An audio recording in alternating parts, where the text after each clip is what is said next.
Mimi naona kama unatembea taratibu bwana. Hebu niache. Bahati mbaya.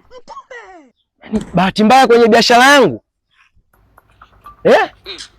Dada, yaani haya mayai ndio yanasababishia mimi nipate kipato. Sasa wewe unavyo bahati mbaya mimi sikuelewi. Sawa, mimi nataka unilipe. Sitaki kusikia chochote, mimi nataka unilipe. Wewe usikielewa hapo kitu gani? Nimeshakwambia bahati mbaya. Kwani mimi naona huku na huku kwamba kuna mtu saizi anaingia hapa sasa nisipalamiane naye. Nishakwambia bahati mbaya, elewa babu. Dada, mimi sitaki kuelewa. Mimi sitaki kuelewa kabisa. Mimi nataka hapo unilipe. Sitaki kusikia chochote. Yaani mimi bahati mbaya sio nini? Mimi sitaki kusikia.